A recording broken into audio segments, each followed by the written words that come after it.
Good morning. Morning to Good you. morning. Happy weekend episode. That's right. Our Uh, first. No, first, not our first. Our first was a weekend episode actually, I believe. Our first was a Sunday. I think you're right. That was no, Yeah. was it? Maybe. Maybe not. Anyway, Maybe it was just a day that I didn't do a lot of work and it felt like a weekend. that's right. Yeah, no, it's Is that a what a potato or time. an orange? Well, listen, I you told me that I needed to change the background so that you could do photo hunt. Do you want to just start?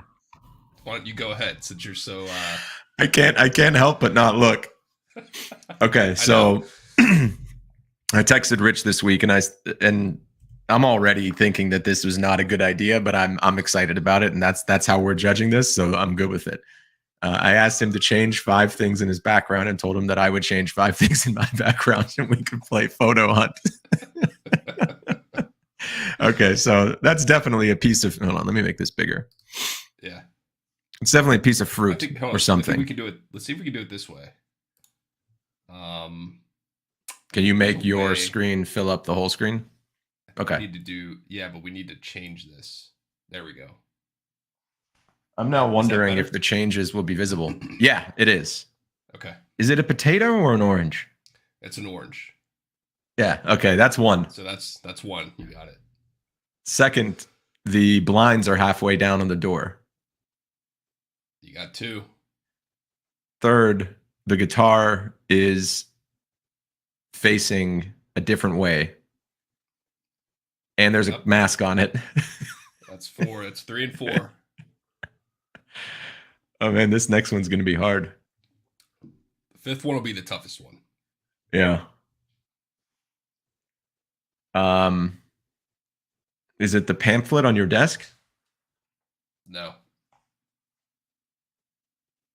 There's Did just you not that paint the much in the room? background. There's Yeah, I just not know. much. I painted my entire room. Has I not been long. struggled to do 5 things, and I don't even. I'm looking now to see. I don't even think they're visible, but I'll try to make them visible. Uh, and then Yeah, the fifth one is I painted the room a different color. comment down below if you know the 5th thing that Rich changed in his room. Right. Give me some time. I'm gonna keep looking. All right. Okay. All right. Do you want me to try yours then? Let's do that. Hold on. I'll switch it. There we go. All right. Well, the hat on the lamp. That's definitely number one. What hat on the? Oh, you mean this hat? That LL Bean hat. It's really tough to do. Try to do this. Try to move your thumb in the direction of something behind you. Yeah, not so easy. It's a lot of rotation in the shoulder. Yeah, it's too much. So definitely the hat. The picture wasn't on top of your magazines. There's a couple. So is that two? Are they magazines? I don't know what they are. They're definitely some sort of periodicals. Some sort You of should some sort recognize. of You should. bound. Those are yearbooks. Nope. Oh, man, maybe the camera's not good enough, but Is it Paul? Is that Paul's Boutique on the top? it is, and that's one of the things. Paul's Boutique has been that's yeah, very detailed Do you want to know why Paul's Boutique is on the top? because it's the best record that they made. That, yes, and also And the because it covers up all the Kanye albums below it. ah, there you go. That's your stance. That's Yeah, how you're that's my showing stance. your So there's a record player. I don't know if it makes more sense in uh, context now. well, yeah, it does. I mean, records though for people, uh, you know, it's art. Um, Yeah, and then the other stuff you're usually sitting in front of, so I can't tell if it's different or yeah, not. yeah. I Baseballs, don't know if you glasses. noticed. Yeah, the glasses are over here instead of over there where they usually are. Okay. And the picture you got, the album you got, the sunglasses, the hat, and I think that was all I did. I don't think I did a fifth. I don't think I could have found it. I didn't find a 5th thing. Yeah, we just don't And have that nothing, much going anything that would on. have been too obvious. Yeah. Okay. So photo hunt, not maybe not the best idea to spend our You still time haven't on, got but my last one's pretty good. I'm surprised you weren't going through and like oh, do it this way and watching old episodes to try to figure it out. Well, I did actually. I had an hour drive because I played 27 holes of golf yesterday because we had the day off for Veterans Day. Thank you for your service, veterans. Yes, it was actually it was almost 70 degrees and a little rainy, but I had originally planned on playing 2 rounds, but the rain kind of got in the way, and we stopped at the right time. But I'll have you know, I shot a 45, 45, 45. Congrats. Which I'm very proud of. For those who don't know, I love golf, and Rich loves golf too. Although the big difference between Rich and I is that he knows how to play the game well, and I do not yet. When was the last time you shot a 90? A couple weeks ago.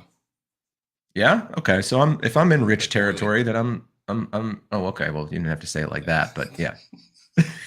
Because I'm like bragging about it because it was. Yeah, honestly, I don't think I've ever played that consistently. You want to know why I think it happened? Because I don't know if you're like me, but whenever I play well in golf, I'm such a head case. Like I always have to analyze and think, well, how do I do that again? Right. I just felt very comfortable. I felt very loose. Like my biggest thing is I grip the club too tight. I'm all tensed up and I got to do this right and got to swing right. And it's the worst possible way you can approach swinging a golf club. And I've been running lately. And I think just because I'm old, my knees was really hurting. So I was out there like, I can't like really go hard on this knee. And I kind of just loosened everything up, swung more naturally. And I hit some of the best shots of my life. 175 yards out twice. I put it within 15 feet of the pin. That never happens for me. Like I'm sure that happens for you all the time, but it never happens for me. So now I'm thinking to myself, well, how do I replicate this? Do I hit my knee with a hammer before each round so that I know that I can't? That's one idea. I wouldn't rule it out. I mean, there's nothing I wouldn't do. I mean, not nothing, but I don't know if, short of sawing off a limb, I don't think there's anything I wouldn't do to improve my golf game. Except for take lessons and work slowly at progress. Yeah, right. That's the only thing I refuse to do. What can I do while I'm sitting down to get better at golf? Right. What drastic action can I take that will either inspire the gods to give me favor or, paralyze some damaged part of my game? It's funny. You backed off the swing a little bit from how hard you usually swing. Yeah. I'll tell you, the first time, grip, everything. Yeah. I was I was probably like a 10 handicap at the time. And I had knee surgery. I had my ACL repaired in January. This is a few years ago. January. And I played golf. I kind of played too early. I shouldn't have come back that fast, but I played an event in April and I couldn't swing hard because my knee hurt. It just wasn't there. And I shot even par for the first time in my life. Like it wasn't even. That's interesting. So you've had a similar experience. Big time. Wow. And it was because of that. And you would really, which knee was it, out of curiosity? My left knee. So my front knee. Same with me. And there's something about that front knee not having a ton of stability that just kind of makes you relax the muscles and use other muscles, maybe is a better way to put it. I felt more stable in my base than I ever have. And I think that's probably because I'm running and I'm doing the bike and like my legs are getting a little bit stronger, but also because I had to be. I used other muscles to stabilize. And it also made me think like maybe I'm relying too much on that knee in general, right? Running, walking, golfing, whatever. It could be. What I think it is the fact that you're hurt and you just can't swing as hard. So you can't. Right. You just when you swing Occam's hard, razor. You get out of sync and right. But when you're nice and smooth, that's what it's all about. The biggest problem I have. Go ahead. Sorry. No. After you. The biggest problem I have is that when I finish my swing, I'm often off balance. Right. Right. And that didn't happen one time yesterday. Not once. I was ending up with my weight on my front, on that front leg, kind of on the edge of my foot. I was pivoting well. It's like everything I've heard about golf that I've been so frustrated with all of a sudden came together. And I know for a fact I will not be able to recapture that. I already know because I've had other similar revelations. Did you, when you shot that round par, were you able to recapture the magic? Clearly not if you shot a 90 last week. Golf is one of those things where it's just, there's no momentum. And momentum in a round it's a good point. Goes away. It's a good point. You don't play enough. And even for professional golfers, that's how it is. Yeah. The ones who actually get momentum, like the guys who are playing well, they win tournaments week after week. But the people who, for people like us, it's just how often do you play? Once a week, probably. Yeah, I'm in the same boat. I think over the summer, like twice a week. Go to the range every other week. Yeah. During the summer, I was doing one range session and 2 to 3 rounds a week, maybe 2 range sessions and 2 rounds a week. And I think that at the beginning of the summer, I went from 110 because maybe 120 because I was playing once or twice a year to, 90. I think I shot an 89 early in the summer. And that's like tremendous progress. And then it's like I slammed the brakes on the progress and started going in the other direction because I was doing it too much. You know what I mean? And like you said, when I thought I had this elaborate explanation for why I was getting better, Occam's razor, the given 2 explanations, the simplest is usually the best or the right one. So my explanation was, I'm relying on these different muscles and I'm stabilizing myself. And you were like, or you were just hurt and, you couldn't swing as hard. So Occam's razor is a good one for golf. Oh, totally. The other thing that helped me was, people are always talking. I was big on this golf forum. Golf WRX is the name of it. And the forum is littered with, there's an entire section about how people are like talking about how you should swing the golf and like golf club and what position your club should be in and all these like the P1 through P6. Do you know anything about that? Mm-mm. Okay. I use that as a rating scale to rate attractiveness of women in Pittsburgh. A P5 in other cities is really a 2 or a 3. Is that what you're referring to? Yikes. No.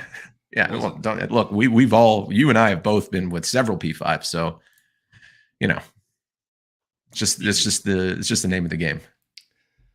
Anyway, the thing that drew me, I was like, again, because I hate doing what everyone else does. People were like, "Oh, you got to swing like Rory gets like way up. He gets his hands real high, and he really just like fires the hips." And I'm like, let me find someone who I can actually swing like, because I'm not Rory McIlroy. He's the best men's professional golfer. Like, why would you try to emulate? And also, look at his size and the amount of power he generates. To even use that as a blueprint is insane.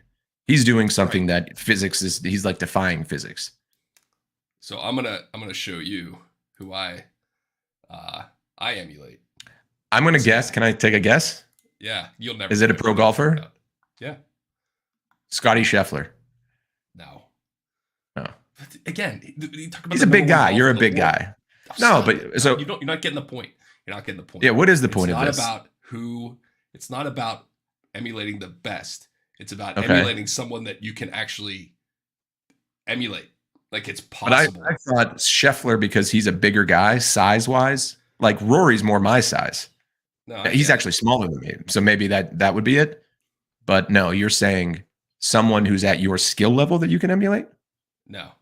Just someone who has a swing that is easy enough that you can emulate. Easy enough. Okay, so Rory's swing, super complex. Got it. Okay, I get what you're saying. You're going to love it. You're going to love this when I pull it up. Yeah, let me see. All right, let me share this. I'm trying to I think it's something you've told me before. I do have another guess. Was it from a movie? No. Okay, let's see. It's goddamn Katy Perry. If I make this full screen, I can't see it. Yeah, I can. Yeah, do what you just did. Full screen look good. So I can't see us when I do that. Okay. But, all right. Cool. Actually, I can do it this way. There we go. I got it on my other monitor.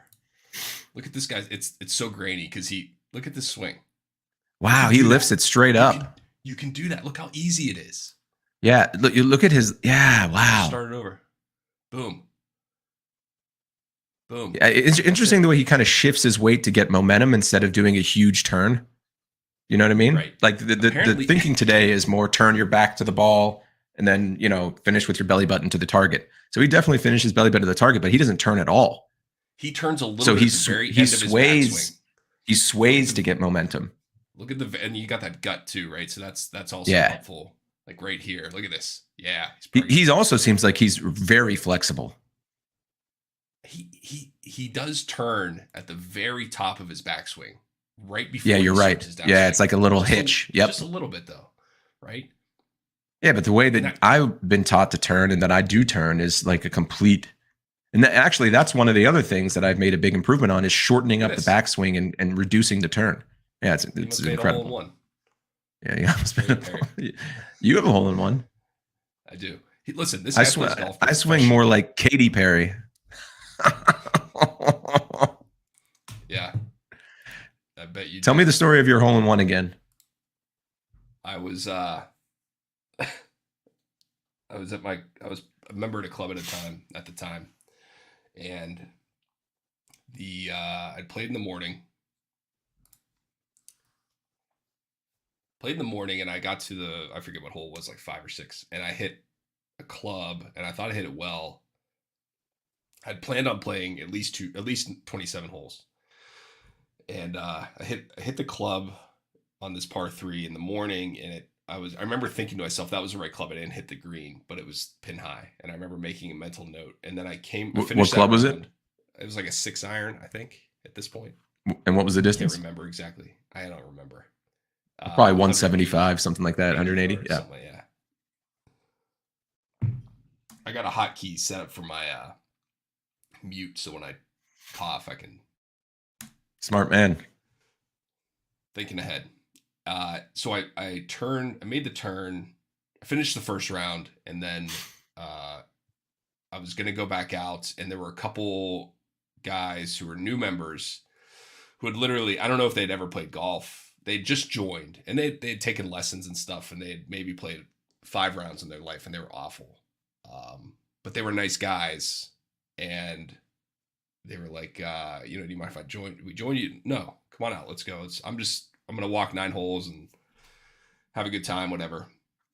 And we were having a good time. They were pretty bad. They kept asking me what club I was hitting, and I'm like, guys, don't worry about that. Yeah. Just hit whatever club you want to hit, right? Yeah. To the 6th hit whatever club you can make contact with and advance the ball. Even if it's your putter, just get it out there.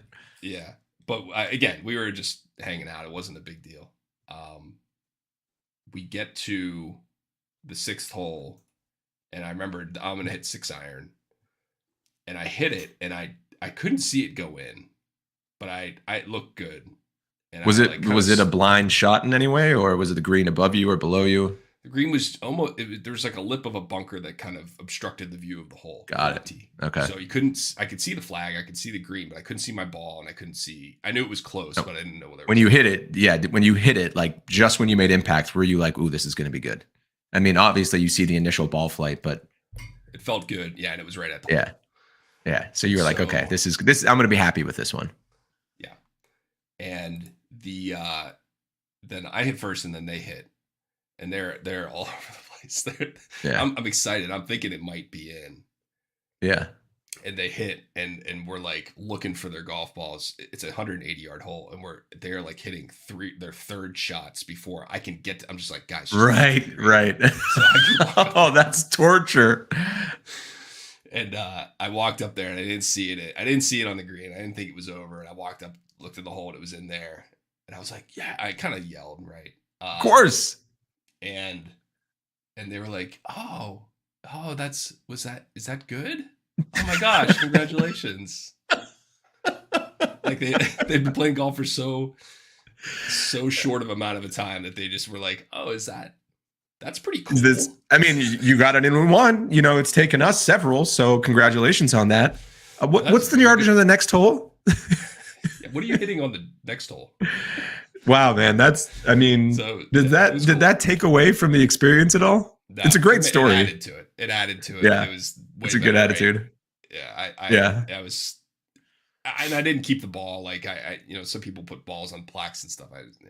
I lost. I might have kept the ball. I might have kept it somewhere in a drawer and then thrown it away 5-6 years later. But you got the memory. That's all that matters. You got the. Yeah, did your club do anything for you, or was this at your club? Right.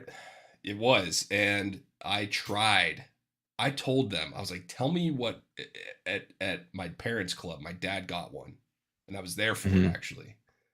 It was a cool. Shotgun start. It let me tell you, this is a better story. So it was a shotgun start, and I was playing with my dad and one other guy, and we started on this par 3. It was like the 5th hole. Yeah, it was number 5. That's important. 5th hole. He had just gotten. I was staying with my sister or something, and we just like kind of met at the club. And he didn't even go to the range. He loaded up his clubs. We drove out to the 5th hole. He went first, and he took first swing and he knocked it in. Hole in 1. First swing of the day. Wow. And that was his first hole in 1. And he was pumped, right? So we were. That was a big deal. We were jumping around and screaming. Right. Well, it was a tournament, right? So there's like buzz and excitement and energy, and there's a lot of people around. Right. And so his club, he called the pro shop, and this wasn't the first time this had happened. This is like the precedent. He said, listen, I just made an ace. Can you? And they're like, great. I'll tell you what we'll do is we'll set a keg of beer out and we'll charge it to your account. And then that way, anyone who makes the turn can just grab it. Yeah. That's a great, I like that. Yeah. Right. And so by the time we started on number 5, by the time we were making the turn off of 9 to go to 10, the keg was already out. I mean, they were like on. Really? Yeah. Which is. Oh, you mean the keg was already out there, not out of beer. Correct. Yeah. It was outside, and people, I got pictures of him with a sign that said, "Oh, that's so great, Rich." And Rich's dad's name is also Rich. That's right. For the listeners who didn't know that, sorry. That is such a great story. That's a good one. And so I called back to mine. I called the club. I didn't do it. I don't even know if I think I did it when I was out there. I was excited because they knew I had one when I got back in. But I told them, I was like, listen, just tell me what it costs to put a keg out, and I'll do that, right? I'll just That's a great way to honor. Yeah. I love that. Wouldn't give me a fucking price, man. They were like, well, we got to figure it out, and we might have this and that. I'm like, guys, just fucking put a fucking keg out and charge my account. The $190, whatever it is, $200. Put it out there, put my name on it. I don't want to. What was the they just didn't know how to price a keg, or would they have done cases of beer? Like, what do you think the holdup was? I have no idea. Like, the That's weird. Wasn't helpful. The G, I'm like, I'm begging you to charge me money. Yeah, right. Like, you're the one who's doing the nice thing here. You're the one who's taking the hit. All they have to do is put a price on it. It never happened. I don't know what the fuck they were thinking, but I was like, this is ridiculous, man. Maybe they were worried about liability of giving out free beer, but that's got to be something that happens at clubs all the time, right? And they should have told me that. If they'd have told me that, they'd be like, maybe we'll do something else. Or reasonable. Nothing. That's messed up. I love the story about your dad's hole-in-one because you got to be there for that, and he got to have you there. I don't know if he would say it if he's the type of guy to do that, but the fact that he did. You got to, okay. That's amazing, man. Like, that's such a great story. And your hole-in-one story is great. And you said that your dad you said he was first. So I'm assuming that he's had subsequent hole-in-ones. He's got 3. He has 3. Wow. I have 1. My mom has 1. No kidding. Where's Shannon? Come on, Shannon. The guy, my aunt's husband remarried has 3 as well. So the 4 of us usually play golf together at the beach when we go on vacation. So there's 8 holes in one, and amongst those 4 people, and that's incredible. Yeah, he had one when we were at the beach, actually. My aunt. So there was that was fun. I don't know if I can show this picture. I played the course I played yesterday was called Crystal Springs. It's a mountain resort about an hour outside of New York City and obviously where I live. And I don't know. I don't need to show a picture of it because you'll understand. There's a lot of homes that border the golf course, as there are with many golf courses. And there's their sort of postcard hole is this par 3 where you tee off this huge cliff. It's maybe like a 115-yard hole, but you get to watch the ball soar, one of those type of holes. And I was thinking to myself, and there's like someone's porch butts right up against the tee box almost, right? Someone's like backdoor patio. And I was thinking to myself, if I lived here, how long would it take me to get a hole in one on this hole? You got to assume they come out there and play that hole every night if they're golfers, right? Or in the summer, a lot. It's just so much fun to like tee off. I know, but this was so close though. I do remember your parents' place, and it was different. Like this was like you couldn't help yourself but tee off from them. You know what I mean? It's not like you didn't have to go out of your way to do it. You had to walk off your patio 3 steps, drop a ball, pick them up in the morning or whatever, right? Yeah. You're telling me you don't think they do it? But either way, that's not the point. Point is, if you had access to a par 3 like that, how long would it take you to get a hole in one? Do you think it's inevitable with time and repetition? Or do you think that like there's a certain blend of timing and skill? Like what creates a hole in one? Just luck? Skill more than anything. Yeah. Right. So the skilled golfer has a higher percentage, of course. Yeah. I mean, you go back to the PGA Tour guys and they're like, oh, and I have 20. I have 18. Yeah, that's a good point. But they also play a lot more golf than everybody else. That's true. So definitely there's something. Having a lot of coughs this morning. Hold on. Yes, sorry. I have 2 mugs. Sarah made me 2 teas. I have 2 different. Yeah, how are you feeling? I'm feeling all right. I have COVID for everyone who doesn't know that. I actually had it during episode 5. I like how you're holding your teas aloft as you describe it. So you had it during episode 5? I did. I tested positive right after that. I tested the day before twice. Did you have symptoms? Both times. Yes. That's why I kept testing myself. I was on Tuesday. I didn't feel right. And I tested in the morning and it was negative. I actually got on the Peloton twice Tuesday. I don't even do classes anymore. I just get on and just pedal, right? I set an output goal and I pedal when I watch TV. Yeah, that's cool. I like that. I'm going to try that. I'm getting a little burned out on the classes. It's hard and they're difficult and you're actually like wiped out afterwards. Who's your favorite instructor? This says so much about a person. Dennis Morton. I don't know him. How do you not know? He's an OG instructor. Because I've not gone deep into the instructors. I really use 3. Alex Toussaint. I do. I just don't go like yeah. I got it when I moved here. When I moved to Montclair, and I'm on it probably. I was doing it 3 times a week, which got to be a little bit I don't want to say intense is the right word. I was so hungry. My appetite was so big for carbs and food in general that it was kind of defeating the purpose of actually working out. So I toned that down a little bit. But yeah, Tunde, Alex Toussaint, she's tough, and Jess King. Those are my 3 favorites. Yeah. Yeah. So yeah, let me give you my top 3. I like Dennis. You know what? It's been a while since I took a class. I started doing the Power Zone stuff. Did you ever try those? Yeah, I did actually. I tried it too early in my Peloton journey, so I didn't quite grasp it, but I know what you're talking about.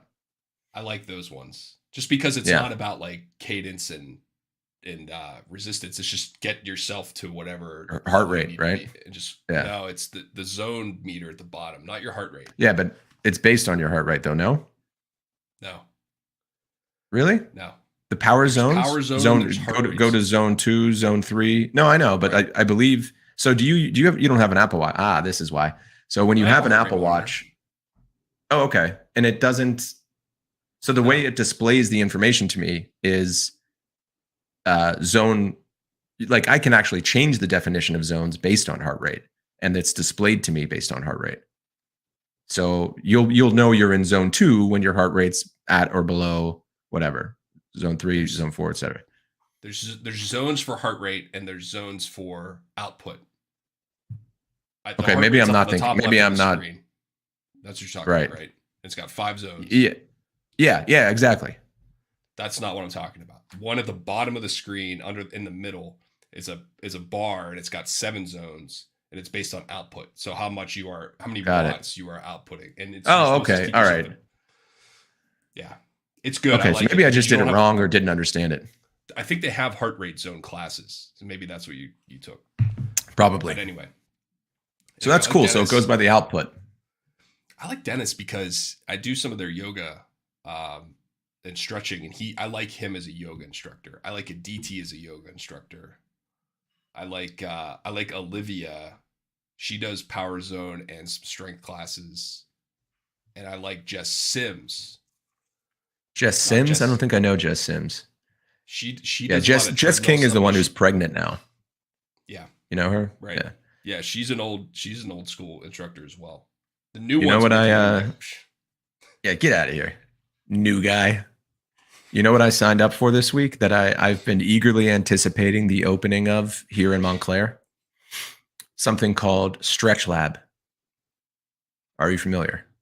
I'm not. Neither am I.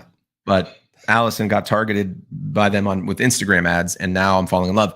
The ad is like she kind of nudged me in bed one night and was like, this ad was made for you. Check it out. And it's a guy who's like, I get stretched so that I can hit bombs when I'm golfing. And he's looking all loose and strong, and he hits a great golf shot. I get stretched so that I can feel better in my day to day. And I was like, I'm very tight, very tight. Every time I go for a massage or anything, they're like, you like need to go talk to someone. You've got your tendons are abnormally tight. So this is a place where someone actually stretches you out like a trainer would, right? If you are a professional athlete. Yeah. But I was thinking to myself, is there any more like rich entitled thing than to have someone else stretch you out? You just go and lay down and like, just move me around. I'm too lazy to even bend over to touch my toes. Yeah, I want to be flexible. I just don't want to put any work into it. So if you guys are willing to, I'm just going to take a quick nap. When I wake up, I want to be loose enough to go hit a 300-yard drive. So they're not open yet, but I talked to the GM last night and told her like how excited I am, and I genuinely am. And they have a pop-up until the store opens in January, but they have a pop-up at some like different gyms. So I'm going on Monday to get my first stretch, and I can't wait. I'll let you know how it is. Stretching for us. It's, were we talking about David Goggins and how? Yeah, I think we were. And how we were talking a little about Goggins. So stretching was the thing that his body was shutting down, and he was so inflexible that they realized like your blood is not getting to your muscles where it needs to go.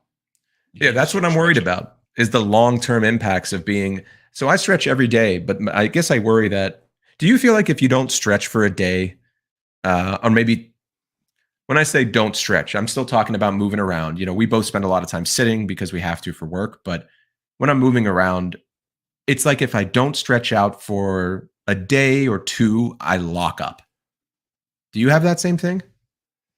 And then I get the lower back pain, Yeah, no, I can definitely tell when I'm tight, and I'll try to stretch. But as a point of maintenance, I don't in general. Right. Stretch every day. I do like a routine. I should, but it sounds like you do yoga and stuff too, which is really helpful.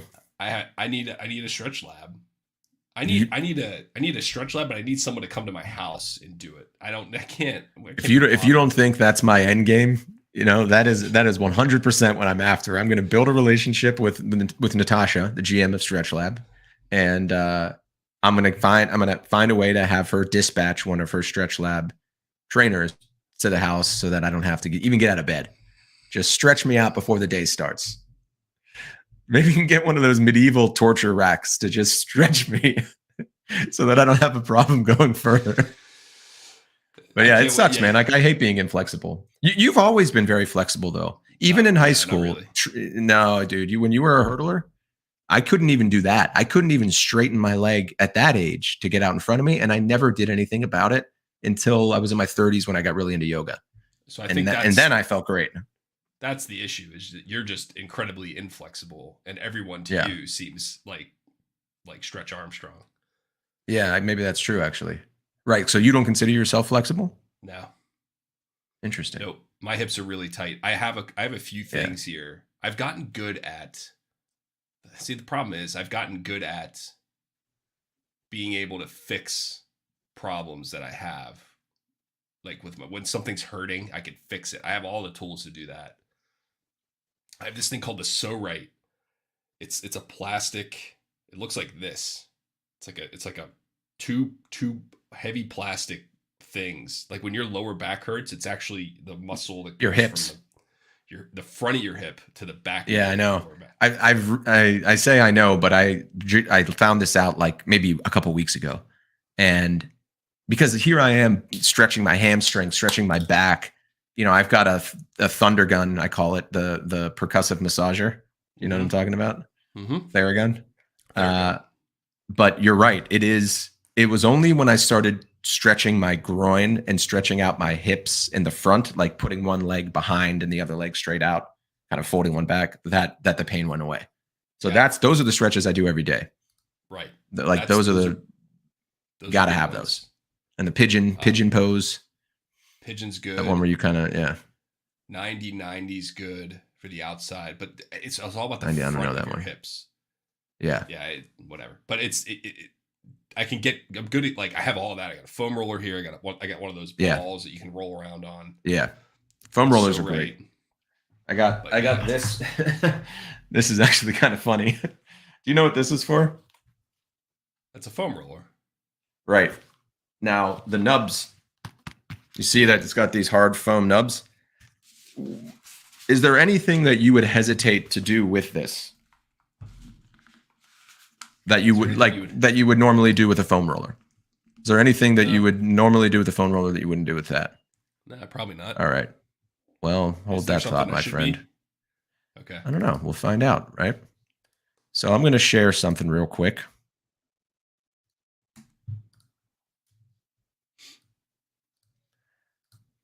This is what my back looked like after using that foam roller for about 10 seconds. Can you see it? Yeah, let me pull it up. Now, does that look right to you? And I mean, I rolled over, I rolled on it maybe 3 or 4 times, back and forth, back and forth, back and forth. And I didn't even know it. It didn't hurt. But I took my shirt off one night to go, to sleep. And Allison was like, "Oh my God, what have you been doing? What happened to you? It just looks like someone was beating me." And I didn't really have a good explanation for it. And I think that she's still a little worried, but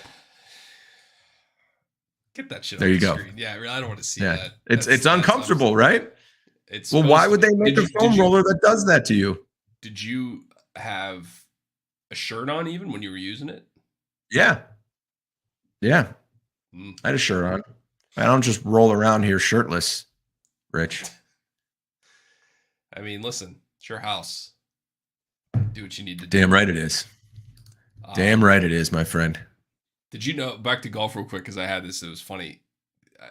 I had a friend who used to be into disc golf, which I've never played, but it seems fun. But I think I would hurt myself. It seems very fun. It's funny. So the place I played yesterday, it was like so we played a full 18, then we played one of their 9-hole courses. And this place had like 6 golf courses. It was huge. But on the 9-hole course we played, I was genuinely getting confused because there were so many pins. They had the big holes for soccer golf. Like the holes were like this big. Yeah. Right. Yeah. Can I show you something else that I... Anyway, let me just finish this. So sure. His when he would play disc golf, all of the disc golf guys, and I didn't know this, they referred to golf as ball golf because they played disc golf. They call it disc golf. Played ball golf or disc golf. So they assume that when someone says golf, they're talking about frisbee golf. Is it when you say disc golf, you mean frisbee golf? Is that what you're saying? Yeah. Okay. Yeah. They've gotten your terms all messed up, and you don't even know what's what.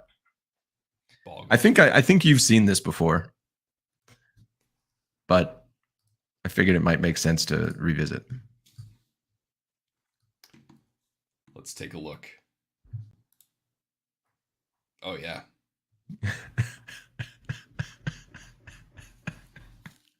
This is from a 90s baseball video game where a Japanese game designer had to make up a bunch of quote unquote American names.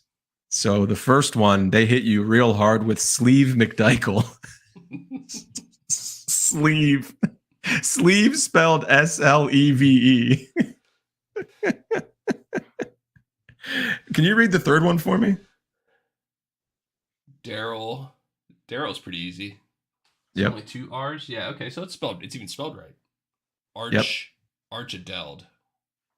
Daryl Archideld. And then you have the Italian flame-throwing closer. Oh no, I'm sorry, Russian. Anatoly Smorin. Ray McSriff. Glenn Allen. I love how they have Glenn Allen because Glenn Allen Hill was probably big at the time. Glenn Allen Mixon. Paul Chamberlain. Listen, the best one on here is Dwight Rortugal. I'm sorry, you think it's better than Bobson Dugnut? Yeah. Wait, which one did you say? In the middle of yeah, right above your cursor. Dwight Rortugal. Yeah, that's a pretty good one. Tim Sandale. You I remember you being a big Tim Salmon fan. For some reason, I don't know why. Hang on. Oh, he removed himself from the he removed himself from the entire thing. Let's see if he gets back here in a minute. Sorry, I thought I hit and share. I hit leave. Sorry. Classic Sleeve McDykel move. Mike Truck, TRUK. Yeah, I was asking about Tim Salmon. I don't know why I was a huge fan of Tim Salmon, but I was. All right, cool let's move on because I want to talk about what we now have as options for this stream. Right? Yes. You see the logo in the top right, which by the way, it looks amazing. I love it.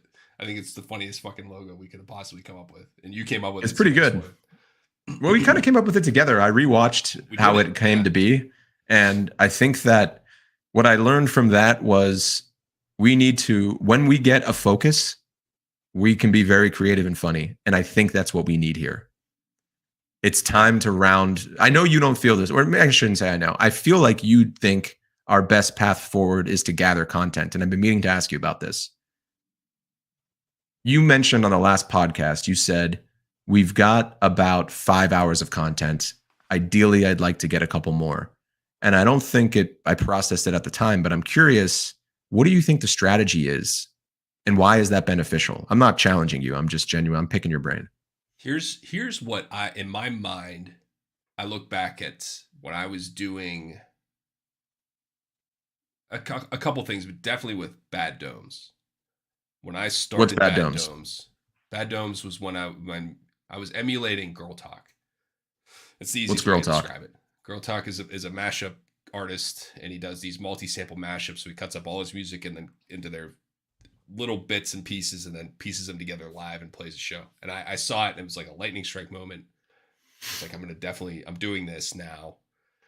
And I spent 2.5 years of my life doing nothing but that. And it was. And did you play venues, or did you just make music? Did you ever release anything? I mean, I already know these things. Yeah, I know you do.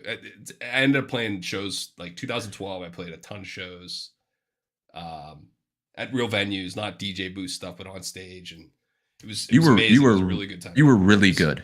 I'm not just saying that because you're a dear friend, but you were genuinely excellent at it. You were very talented. You are very talented. I'm my own worst critic, but I appreciate that. Of course. And people liked it because they kept coming. And so it was fun. And then I got burnt out and I got another job and it ended. Anyway, when I first started doing it, I was just sitting in my computer and I would make something that was not great.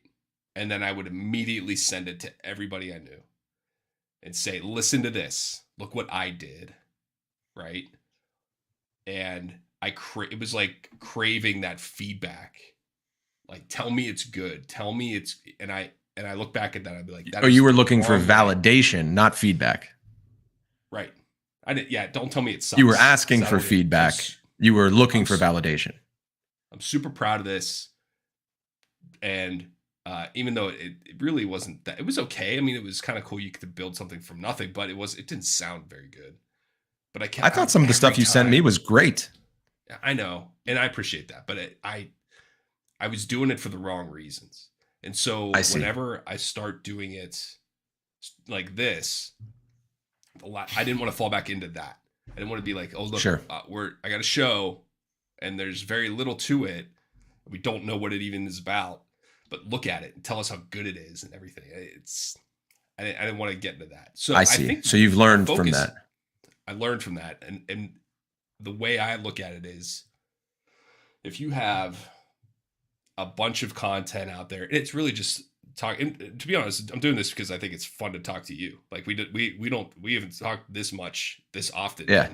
Since high school, probably. It's nice. Yeah. I'm really enjoying it too. And so that's what's fun to me about it. I think we do, and we have about whatever it is, but we need to lock that down before we then go to people and say, hey, check this out. Because if we're just agree with that. I agree. I guess that's helpful. It's interesting to hear that what you've learned from that experience as a content creator, right? You have experience as a content creator that I don't, but I do have the same tendency to rush towards validation disguised as a request for feedback. Whether or not it's conscious or subconscious, it's a rush to judgment on my behalf. Whether it's good or bad judgment, it's a rush to judgment or a rush to find judgment. I still don't know if I totally understand why you think having 5 hours of content is good. Like the way you said it, I can tell you're onto something. I just can't tell what it is. You said something like, we have 5 hours of content. Ideally, I'd like to get a couple more, but that's good. Why do you see that as a positive? So I think at some point you can then send it out to people and be like, yeah, we're doing this, but it's really not about whether you like it or not. It's just about whether. Right. I'm just letting you know. I see what you're saying. And here's proof. Here's proof, because we've been doing it for a month already, and we haven't told anybody, and no one's watched any of it. So, but we think it's funny, and so we're going to continue to do it whether you watch it or not. That have kind of that side to it. That's interesting. I actually, that's interesting. That's really interesting. I reached out to one of my buddies who still lives in Pittsburgh, Tommy, and asked him to. I actually teed it up exactly like you just said. I asked for feedback. I told him to be brutally honest, and I said, we haven't really sent this to friends and family right now. We're just kind of doing it because we're enjoying it.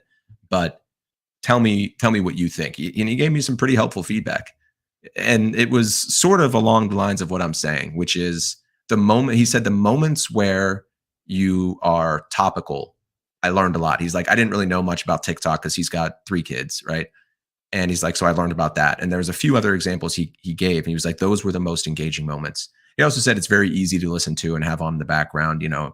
He said he had it in his headphones when he was working, and it was easy listening. But he did say that, like, he actually brought up the conversation we had about Talking Sopranos and the podcast about Law and Order that you went to go see. And he said, he's like, I feel like if you guys had a topic like that, this would be even better, because then you go off on tangents like you're going to anyway, but there's always something to kind of return to, right? You know who told us about that? There's value in that. I remember this happening. We had this idea when we were in high school. Remember, Channel 19 had, they played a lot of. Channel 19 was our school's cable channel. Local cable access, yeah. Local, but it wasn't even that. It was like specific to the high school. But it was on for anybody in the township that wanted to watch. That's right. It was a local cable access. Yeah. The programming was high school programming only. And Rockin' with Dawkins. That wasn't high school. Rockin' with Dawkins. Rockin' with Dawkins? You don't remember this? No. Anyway, let me. No one cares about Rockin' with Dawkins. Clearly you don't. My point is, they would show the boys' basketball games, and then that would be an hour and a half, 2 hours, and then they would just have like these graphics of updates, right? Like here's, there's the band is having a fundraiser or something like that. Yeah, pages of text. Pages of text, and in the background they would play a radio station or something, like an AM radio. I don't know, just something to have in music, or maybe not even anything. You know what I remember talking. I thought this week. Okay, sorry. I remember talking to Jack Zebo, who was our teacher and a huge influence in our life. Let's be really honest here. Like that guy, more than a lot of people, had a big influence on my life. Totally. And I remember saying to him, listen, what if Josh and I just sat in the studio? Can you broadcast us just talking to one another like we do in the basketball games anyway? We were announcing basketball games and just basically having conversations with one another. Yeah. But the basketball game was in the background, right? And he said, listen, I think you guys are funny, but the problem is if you take that basketball game away, which is what you guys always have to come back to, you can't, it's not going to work. And I remember thinking, he was right.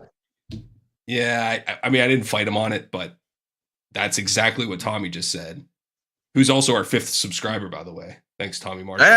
Yeah, shout out. And so I agree. I think there's something. I think the first part of this whole journey is just to keep talking about stuff to figure that out. But we're figuring it out while we're doing the show, and we're working out audio issues and camera angles and lighting and stuff like that. And at the same time, just bullshitting, which is fun. No, I like that. I agree. I do want to not amend, but caveat by saying we have to talk about it with the intention of reaching a goal. Right? Okay. And I have a feeling, I have a sneaking suspicion that you don't want to reach that goal. Am I right? I don't know what goal it is. There's no defined goal, so I don't know how to answer that. That's a good point. What's your idea? A good point. What's your idea? I don't have one. That's okay. But you know what? That's not true. I shouldn't say I don't have one. I see it in my head. I can feel that we're getting closer to the thing that this will become. Like I can kind of, like you're groping your way through the dark. It's just kind of the way I sense the world. I can feel that we're getting closer. You just use the worst. You're groping your way through the dark. That's how you get through. Yeah. What is you're feeling your way through the dark. You can't see. You're feeling. How would you say that? What's the right way to say it? I don't know. Stumbling through the dark? You're just you're overturning every stone. Yeah. I don't know. Yeah, well, yeah. Whatever. I'm groping my way through the dark, groping as hard as I can. And I think we're getting somewhere. I think when it lands, it's going to be a completely different thing. It's going to be, yeah.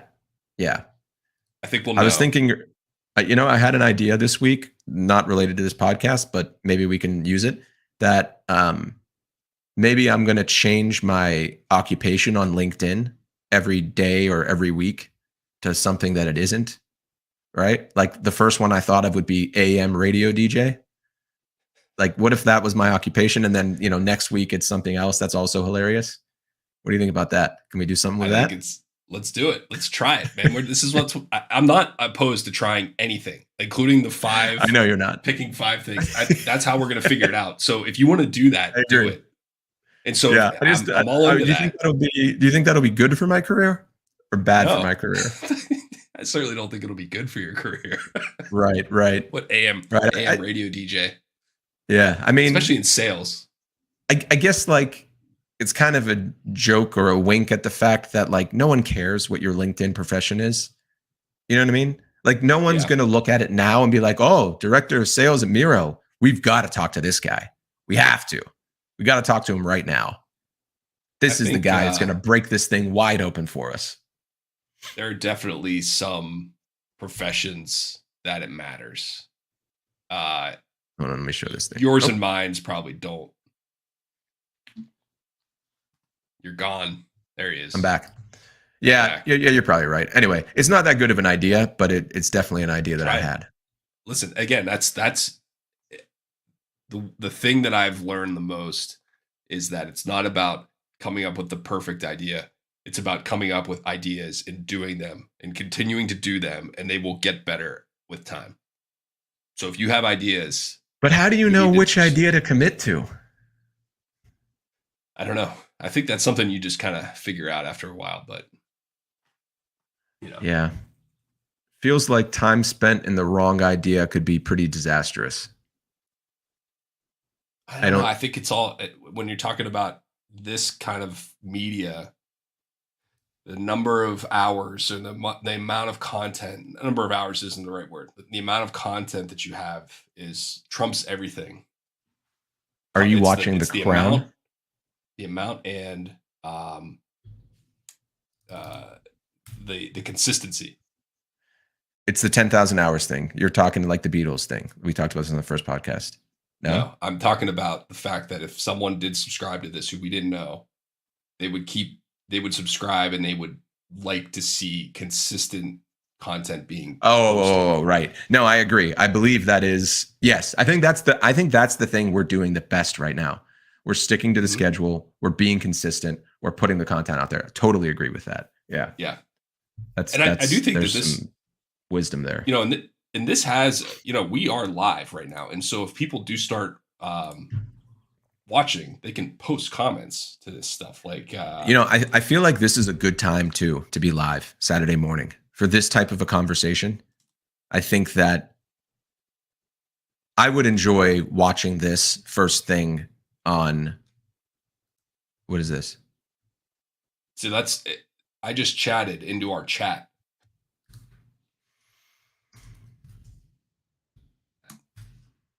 I chatted into our chat.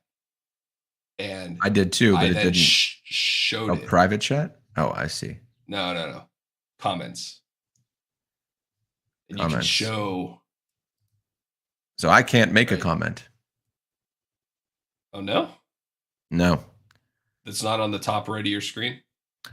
So there's what do you have? I can toggle between private chat and comments, but when I go to comments, I see your comment, but there's no text field like there is in private chat for me to enter one. At the very bottom, there's not. There is one on private chat, but not on comments. It goes away. Okay. So maybe I'm the only one because I have. You're the admin. You got admin privileges. You're the IT guy. Too, but I just happen to log in as the admin. Yeah. Gotcha. Anyway. That's very kind of you. So that, there's a way to interact with people and stuff like that. And, it is important that we do make this look somewhat presentable before we send it out to the world. Again, I go back to the Bad Domes thing, like making these kind of shit 5-minute mixes that just didn't have any flow or anything. I'd send it out and be like, that really could have been a lot better. And I should have done that. Because now it's like, that's interesting. Am I going to pay money to go see that? Right. I feel like, so that was in 2012, you said, around there? I like that. 2011. You like that? I got the ticker. I actually like that if what we'll need in the future is someone to be able to put the topic that we're discussing on the crawl. We could do that. So like, I could do that. Rich, right in there, Rich talks about his hole-in-one. Something like that, right? Josh gropes his way through the dark. Yeah, that's the one. Josh can feel this just like he gropes his way through the dark. I mean, you won't be able to do that while...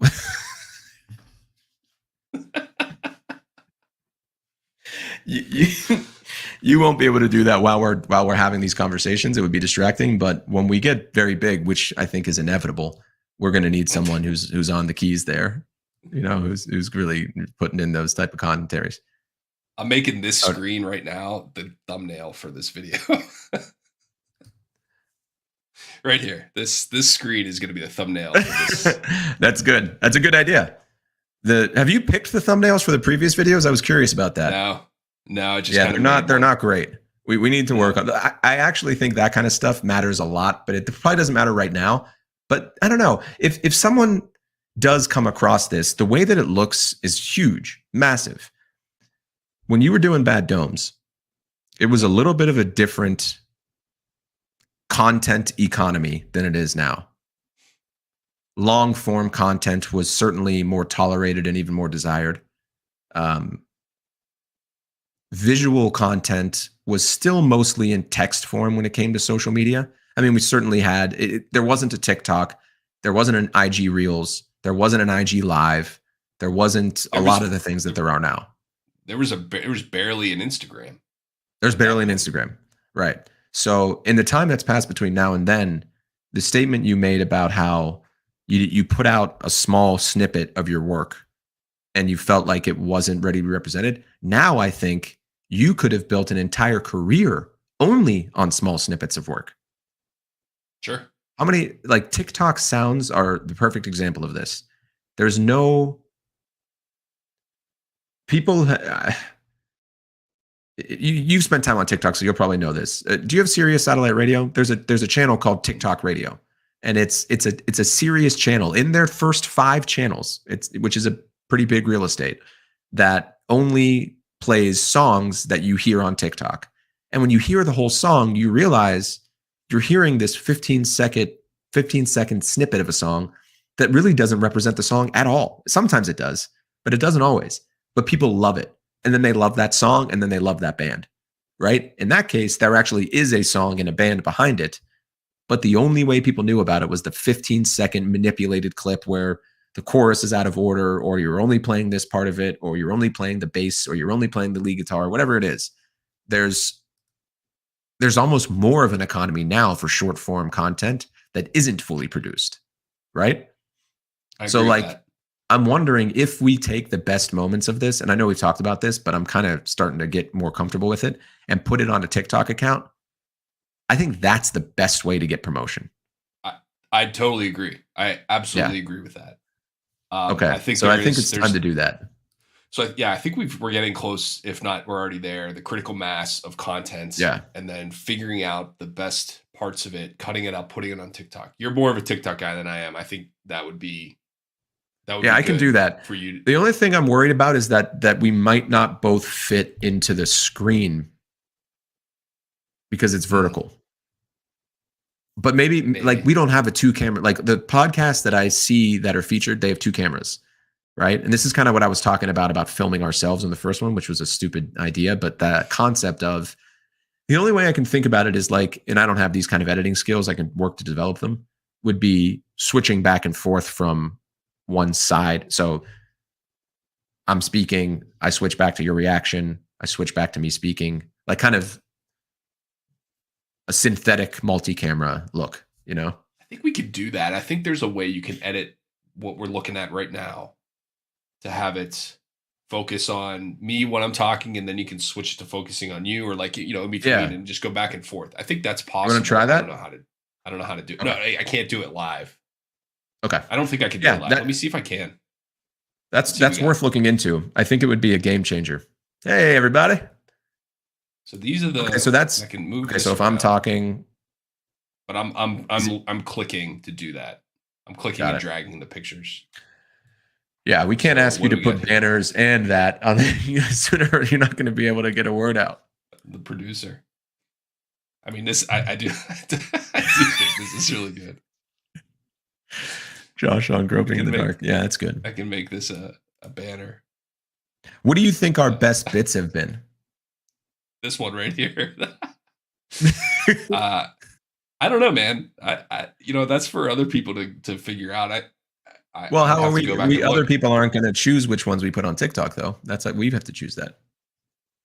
Yeah. Go back and take a look. Yeah, I'll have to go back and look. Maybe we just have other people vote on what the funniest things we've ever said are. I like that. Once we get viewers, we can definitely do that. So we can change. That's a luxury of having viewers. So one thing, as far as, I could change the color of the names and stuff, like change the color. Oh, you should make it blue to match the name tag. Yeah, agreed. So that's pretty close. I like the white lettering over the, we got to do that. Me too. Yeah, it looks cool. I don't know what color it is. I wonder if there's a way you can figure out the actual, like, colors have a code. $, then there's like 6 digits. I actually didn't know that. No. Is it universal? Yes. That's cool. That might be a way. If you can figure that out, we can match it perfectly. Oh, you mean go to the board where I designed it and see if it has what's it called? Is it called a color key or something? Yeah. Like the one we have right now for our names is $22A3BB. And literally you move it anywhere and it's another code. So just check it. There might be a way to do it. This is not a good match. Anyway, so we can change the way they look. We have 4 options: 1, 2, 3, and 4. Let me see if I can find that. Actually, I'll look later. I don't want to look now, but that's our other. Yeah, I should be able YouTube to. Channel logo. I think that's a good YouTube channel logo. It's also now the picture that comes up whenever you call me. Oh, is it? Yeah, it's great. I sent it to my family, and reminded them that there's 5 or 6 episodes that they haven't watched, and they were like, "Did I tell you what my dad said that this should be called?" No. Rich and Josh have a boring conversation.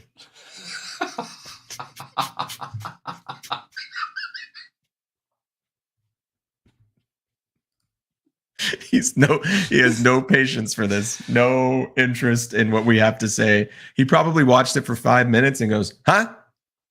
What are they talking? Carol, what are they talking about? Carol, look at what your son's doing. Look at what your 41-year-old son's doing. Yeah, look at what your son and Richie are doing."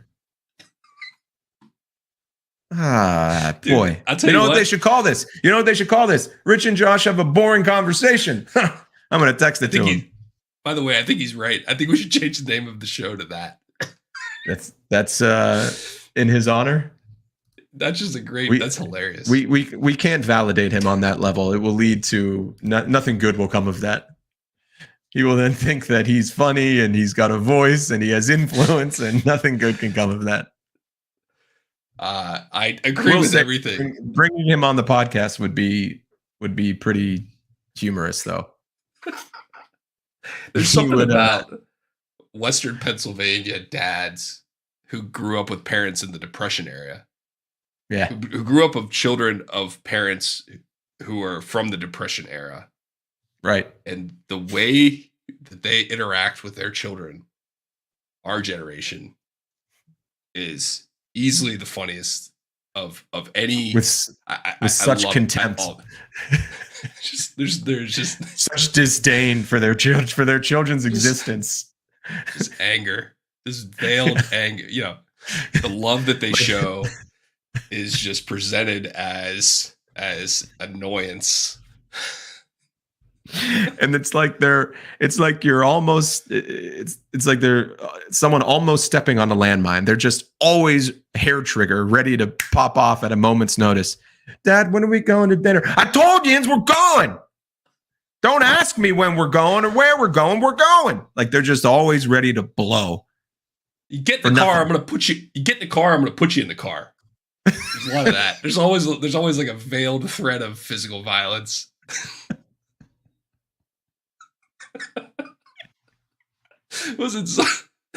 We were playing basketball in 7th grade, and something happened, and it was a practice, and Zoltan Toth was our coach, right? Remember this?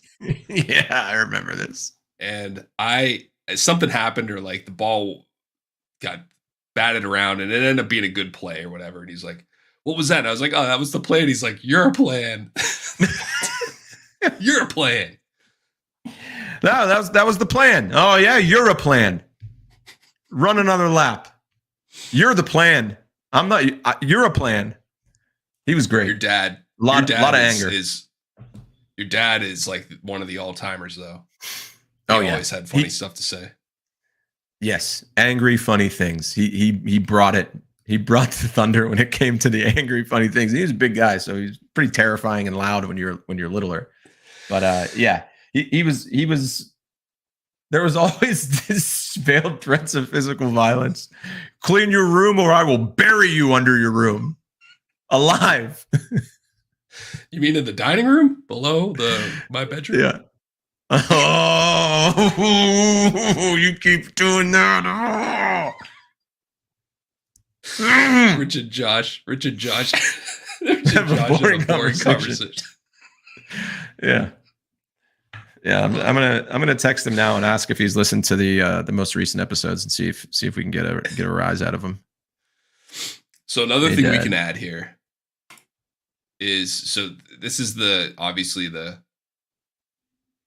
template for StreamYard, but we can add some more graphics around the screen. Let me ask you this: can Miro produce graphics with a transparent background? That's a PNG, as I understand it, right? I think so, or a GIF. Yeah. I thought that a GIF didn't have a transparent background. I don't know. Let me actually. I can find this out pretty quickly. Because if it can, then we can make one that actually shows something more. You can also do a countdown. No, I can't. It can't. No. Not right now. Microsoft PowerPoints.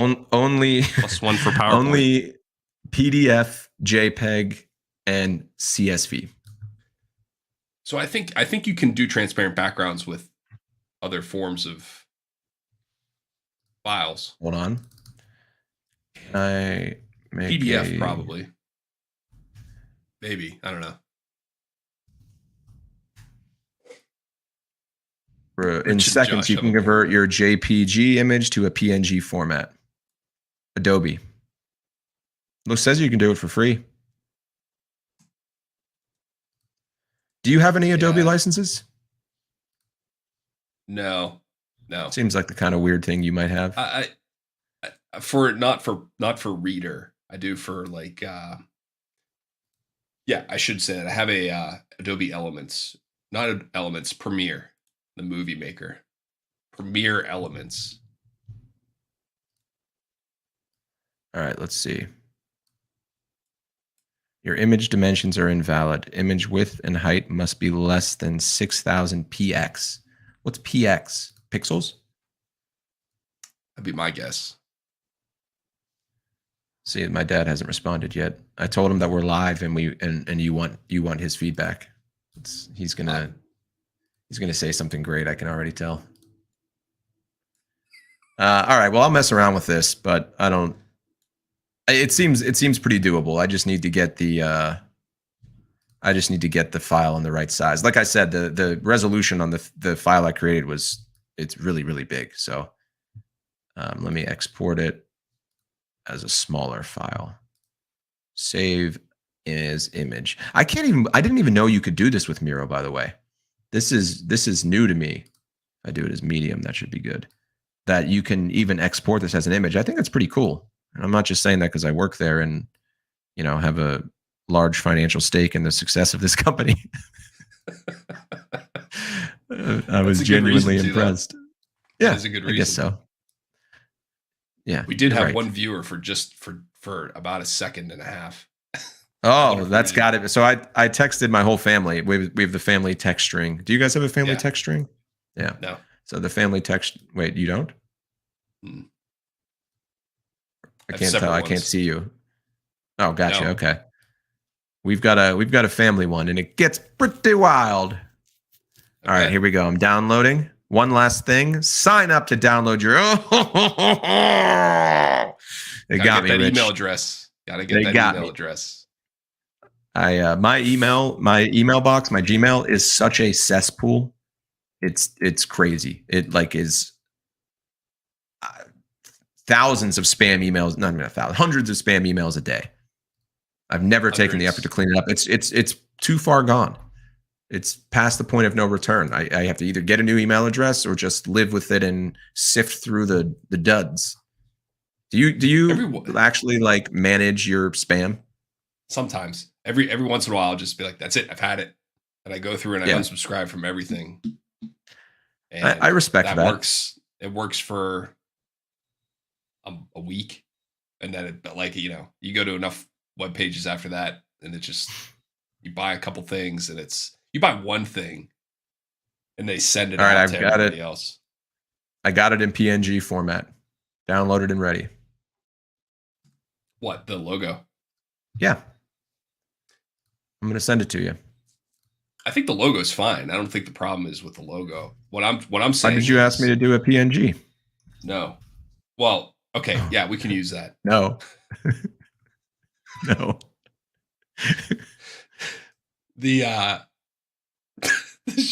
I'm still cracking up about Rich and Josh. I hope.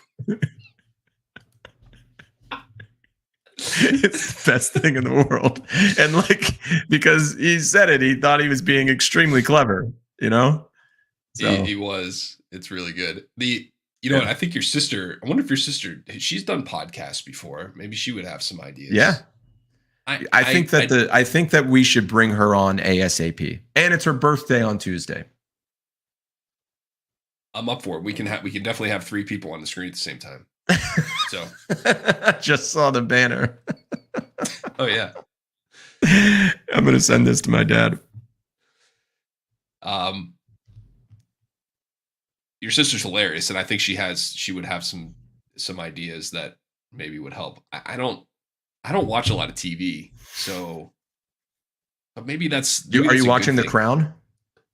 No, I haven't watched it. Have you ever seen a season of it? I've seen a couple episodes.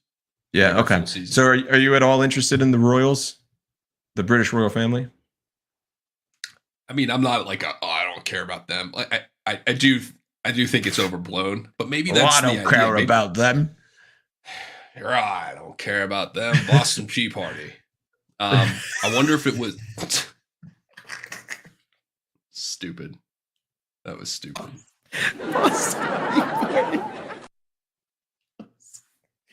That was great. I love you. You dug deep for that. It's my monologue.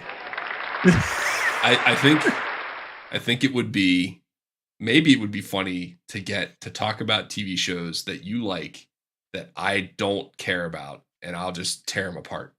That shouldn't be hard to find. Yeah, pretty much everything. I'm pretty into The Crown. They just released the new season. It's really interesting. I didn't think I was interested in the royal family before, but now that I'm seeing what it means to people, and it's like it's silly, but it's not silly if millions of people care about it. You know what I mean? It's like you see the Us Weekly or tabloids and say like it's silly. But is it silly if millions and millions of people care about it and think it's interesting? Is that really silly? I think it's silly to think it's silly. I agree. I think it's a double silly circle. Thinking like, oh, this is stupid because I don't like it. That's such an American point of view. Yeah. That's like soccer, right? That's how like all the people and again, going back to Western Pennsylvania, when talk about the World Cup or anything like that, I don't care about the World Cup. Who cares about the World Cup? It's stupid. Like billions of people in the world care about the World Cup. Yeah. You just don't because you grew up watching Terry Bradshaw play quarterback. Right. Yeah. That ruined Terry Bradshaw ruined a lot of people for sports for the rest of their life. Specifically soccer. Were you ever confused as a kid about how old Terry Bradshaw, like, he never looked like an athlete. He looked like he was 40 in his rookie season. Right. You know what I mean? Like he was always bald and like, yeah. I never was like, oh, there's an athlete. Yeah. Right. He was one of those. Right. He was one of those people that were never a young man. Like Mike Ditka was never a young man. He came out of the womb as like a 35-year-old who complaining about his taxes and his job. And, you know, like there's certain people that just have that look. And I think he's one of them. All right, I got to run. We've got a little home improvement project going on this weekend. The TV is currently mounted way too high, so we got to watch TV like this. Yeah, we're bringing it down. Movie theater. Right, that's exactly right. We're bringing it down, and we're painting the wall. Bringing it down, painting the wall. Are you remounting the TV? We're remounting the mount and then remounting the TV. Yeah. Yeah. We're lowering it about a foot. That's how high it is. You've already got the studs, so that's good.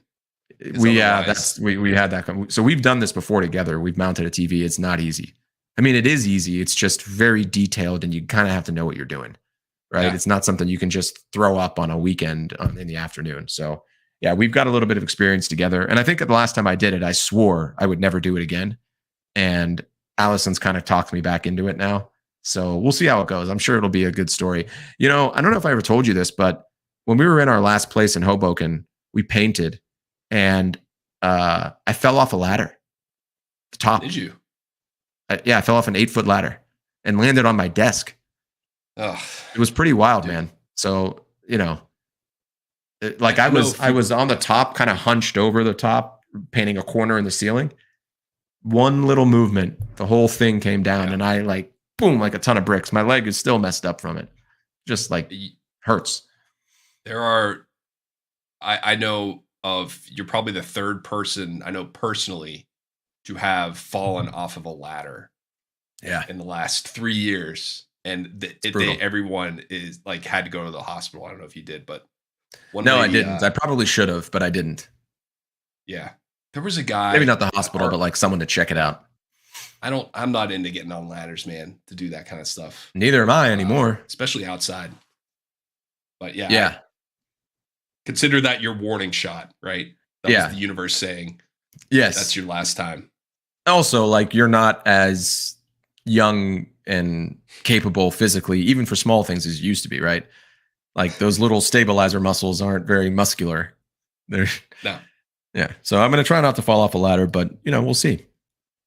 See how it goes. Good luck with that. Thanks, buddy. All right. Well, I'll let you go. All right. This one was good. We'll talk soon. Do it again early next week. Cool. Feel better. Thanks, man. See ya. Yep.